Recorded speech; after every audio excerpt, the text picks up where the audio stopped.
All right.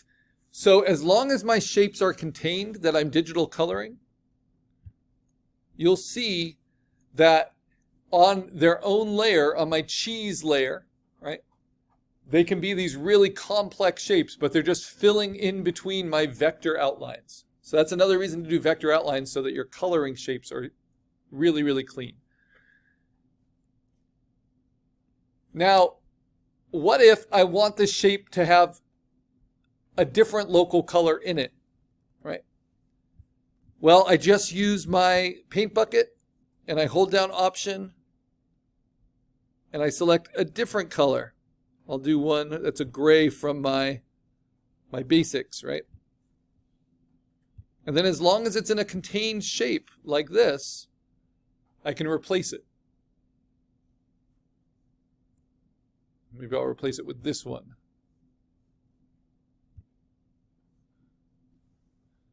Now, what if I want a whole segment of it to be a slightly different color? Well, then I can take my lasso, but I'll do this now on my coloring layer, right? Or I could just work underneath the black lines. I'm going to segment this, and I'm going to make that a lighter blue. So I hold down, I go to the paint bucket, I hold down Option again. I'm going to choose this blue and drop that in. And what if I want a slightly different green? Well, that's going to be getting into what's called a duotone. So the only reason I'm allowed to do this is that's like a little patch that's sewed on. This is a piece of fabric that's a different color than that piece of fabric. So you have to think, what is the local color of these different things? And maybe I don't like that green, even though it comes right from the logo. Maybe I decide, you know what? I'm going to use my paint bucket and I'm going to choose this green instead. Though that's not quite right. Or I'm going to choose this green instead. That's not quite right. Or I'm going to use this green instead. That's what I mean by it can be really hard to find the right color. Like that's pretty much it. But so don't fret about your exact color choice yet. Just try to get them all filled in. So next, let's see, magic wand, select the next thing from my black bread layer that I want to fill. I'll do the little cape border here, which also goes behind his head. So I can hold down Shift and add to it. And it goes down here as well. Remember, you can do it all in one step, right? Everything you want to fill with one color. And now I got to select that color, so I hold down Option while I'm using the paint bucket tool, and I try to steal that color. And I want something warm, maybe like this. Drop it in. Now, right now I have the checkerboard showing. I can have the white showing, but pretty quickly you're going to see that the white makes it hard to choose colors because it makes everything look so dark, right? So what I do pretty early on is I do multiple slices of bread on the bottom. And because I'm German, not just white bread, but gray bread, which I actually think is a bread in German. So how can I do that? You deselect, duplicate that background layer, and then just say Edit Fill with 50% gray.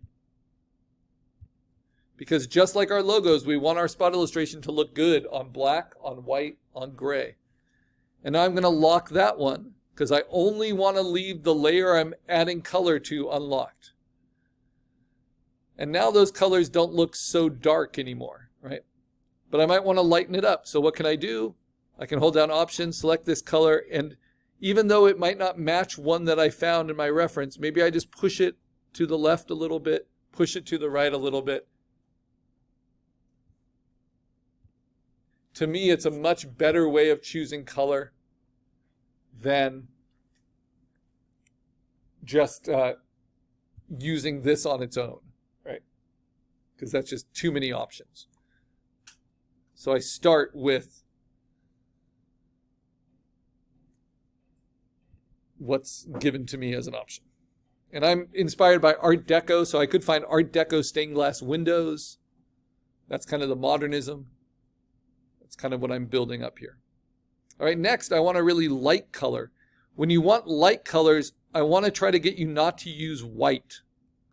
So I'm going to find a really light color like this that isn't white. And I can change the tone of it a little bit, maybe warm it up a little. But it's not quite white. And where am I going to use that color? Well, on my brightest highlights, right? Like on the beak, on the shoulder pad here, on this fabric here. Looks like in the claws, the talons.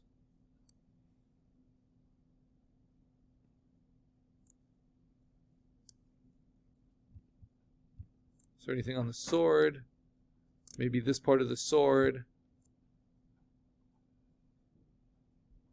Okay. So now, if I want to fill all of those in, oh, and the white of the eye, oh, I'm going to do a yellow eye, right? So what do? Now I move to my flat color layer. I pick on the paint bucket, and I just click in one place, and they're all going to fill in. Now, why is it that they're all going to fill in? Well, because there's nothing separating them here yet, right? There's no colors around them on this layer. So when I click one, it's going to fill all of them in. So it goes pretty fast.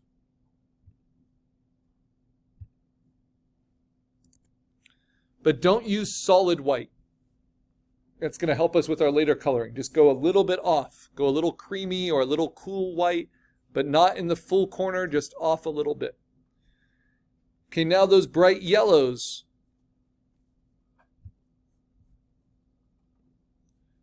I know a lot of illustrators that even though they're doing it all digitally, they'll do little color tests just with colored pencil or marker first on like a printout of their line art, just to kind of try it out, because it's a little awkward choosing colors this way. So that's why I did a little color comp to begin with, where I decided on these yellow eyes. Where else do I want yellow? This little satchel here. Maybe just the bottom part of it. And this is a really bright yellow. So then I'm going to drop it in with the paint bucket tool, but I first have to select it. So I can select it from here. Let's see where that is. It's not bad. It's similar to this one. So maybe I'll try this one. That's sourced from one of my references. Yeah, that works. And now for the darkest dark is like the inside of the eye. Notice I didn't fill that with black ink. And that's, I could always fill it with black, but this gives me an opportunity to color it. And so I'm going to color it with a dark blue. And I'm just going to pick that from here. So I'm going to use the dropper and then choose that dark blue. And then drop that in on my cheese layer. And it gives the impression of a black eye, especially with the kind of blue looking more purple next to the yellow in color theory. But it gives me some opportunities for like a glint in there or more complex colors to come. All right, what about the gray of the helmet? Because gray is a color too. It's usually what's called a chromatic gray. It will be a warm gray or a light gray. So let me select those.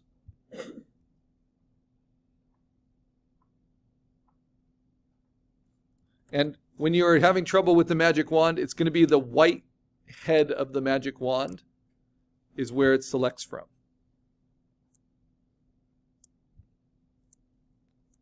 I select all of that, everything in the helmet except for the shadows, and then I'm going to choose the paint bucket, hold down Option, choose a gray. Let's try this gray. And then go to my flat local color layer and just paint it all in. And then what about a dark gray for the back of the helmet, right? So I got to select those shapes with my magic wand. So we're really just going between the magic wand and the paint bucket tool. And here I'm using Shift to add my selections with the magic wand. And now I'm going to find a dark gray. Holding down Option. There's a nice dark gray. Maybe I want it to be a little purplish. So now this is where it starts to get interesting. Because these shapes are contained by that shape, when I click it here, it doesn't automatically fill. So now I need to fill each one.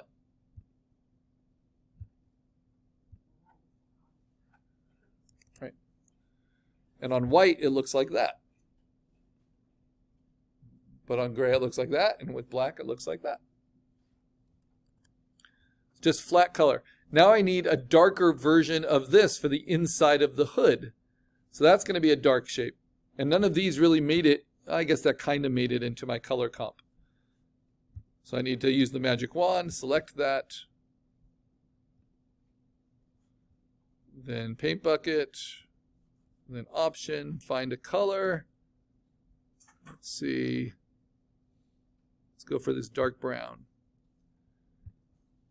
And then put it in. So what matters as you're doing your flats is that they're all distinct from each other. And your line art helps to separate them, as long as your line art is contained. If your line art isn't contained, what you have to do, like when you use your magic wand and it selects way too much, like if I wanted to make this feather shape a certain shape, what you have to do is use your lasso and grab that shape. Right? And you can work within your line art and then fill it. So I'm going to fill that with, let's say, a really light blue. There we go. And now when I select what's around it,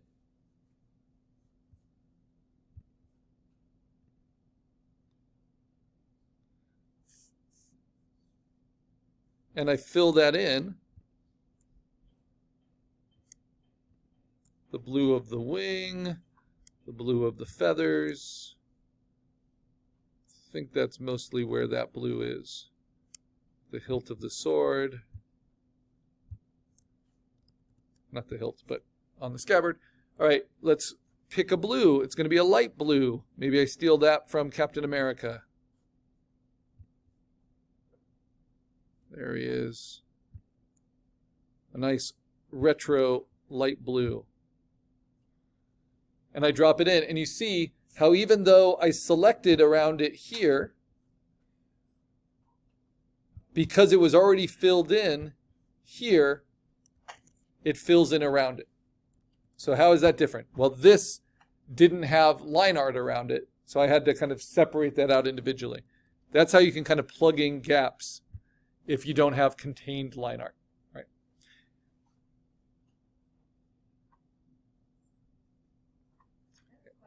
Yeah. I have two pieces that no matter what I do, they will not fill with anything I selected them.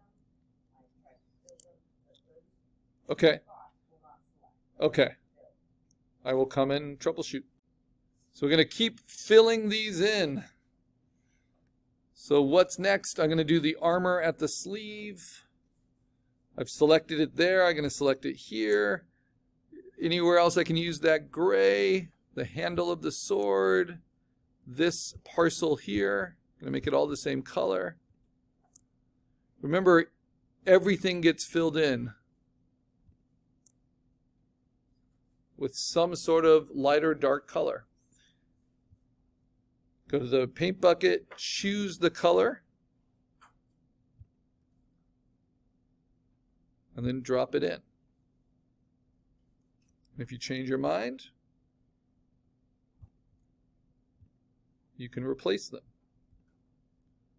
as needed.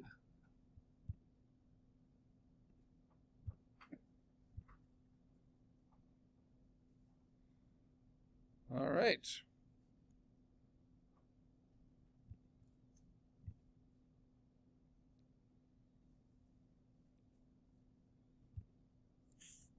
Now what's nice is now that I've started to build up quite a few flat colors, right? All I need to do is pick a color and then I can just drop it right in place. So I can replace these at any time with different color variations.